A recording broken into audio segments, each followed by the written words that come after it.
Year of the Villain, Hell Arisen issue 2 finds Apex Lex confronted by the infected heroes, whom he says are just lackeys for the cowardly Batman who laughs, who is watching from a monitor and not partaking in the battle. King Shazam tells him to watch himself since Lex is nothing to them and he could swish him easily. Lex welcomes them to try and says that the reason their boss doesn't want them to fight him directly is his power won't be what stops them, it's his mind. Supergirl becomes tired of talking, attacking Lex with her heat vision, but Lex escapes, activating his backup systems and the Red Sun protocols, which takes Supergirl's powers as Lex returns, stabbing her in the back with a kryptonite dagger, before setting his Lex bots on the advancing Deathbringer. The robots swarm Deathbringer, taking her down as the Scarab's reach systems are soon overcome by Lex's computer systems, allowing the now power-suited wearing Lex to smash the Scarab into the ground. Sky Tyrant attacks, but the power-suited Lex easily defeats the infected hero. King Shazam is the final infected hero left standing, saying Lex's fight was cute, but he's only buying himself time and he's now got to go head to head with magic. Lex says that he's still got a few tricks up his sleeve thanks to his half-Martian physiology, using his psychic powers to invade King Shazam's mind, forcing him to say his magic word and turn him back into Billy Batson, whom Lex promptly knocks out with a sleep dart. Lex tells his computer to activate the self-destruct sequence and upload his data on the infection to his suit. Supergirl says that Lex is still the same old Lex, but the Apex Warrior says that he's much more than he's ever been before, and there's nothing she can say that will make him feel otherwise. Kara says that Superman has always admired Lex deep down and always wanted to see the good in him and the good that he could do to the world. Lex knows that Superman is right since he is doing good here, but Kara tells him that he let a cosmic goddess manipulate him and now he's a half-alien servant, so he's never been smaller than he is now, and the mistake he makes all the time is he believes everything he tells himself. Lex doesn't think that he will be losing and he will get to the bottom of this infection, since now he's got the infected Supergirl's blood after he yanks the kryptonite dagger out of her back, teleporting away as the base explodes. At Slaughter Swamp, the Batman who laughs is contacted by Sky Tyrant, who says the team suffered heavy damage in the explosion. The villain doesn't care since none of them have died, telling Carter to keep Lex busy. The villain enters a shack, wondering if Lex is bold enough to go where he needs to go next. He tells Sky Tyrant to get back to the mission at hand as his guest begins waking up.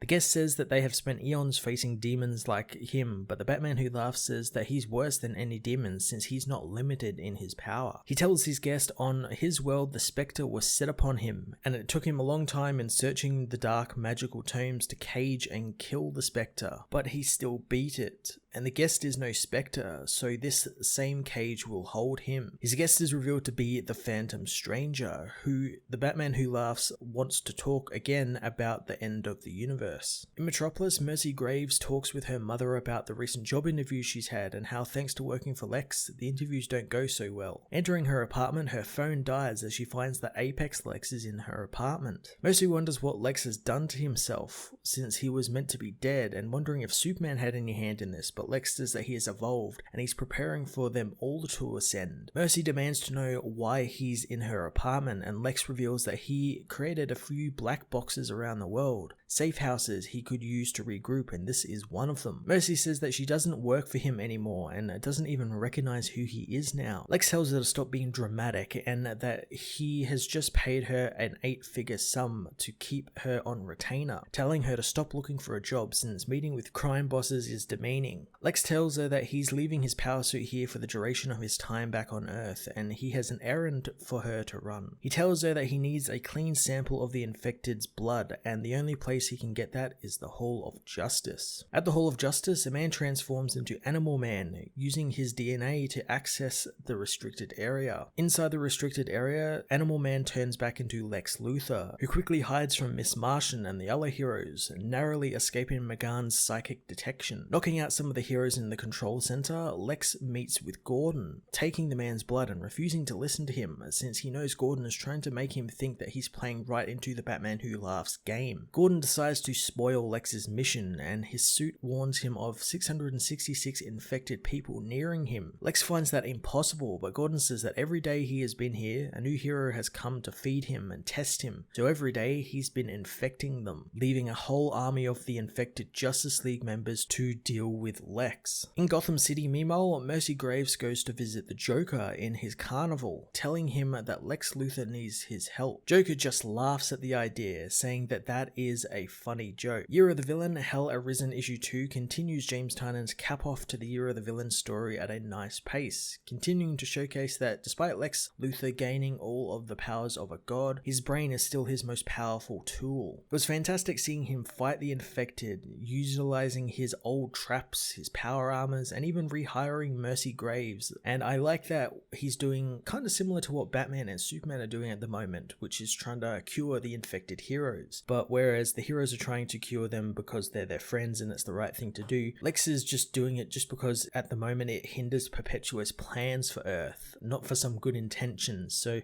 kind of hoping those two stories overlap a little bit, despite it probably would break continuity, but continuity is a mess at DC anyway at the moment, so yeah, just go for it. Have it tie in with the Batman and Superman. I'd love to see that happen. I'm looking forward to what the next issue holds for Lex's plan, and now that the Joker is getting involved, what that exactly means for the Batman who laughs, who seemed quite disturbed the fact that Lex might actually do that. I'm going to give this issue a 9 out of 10.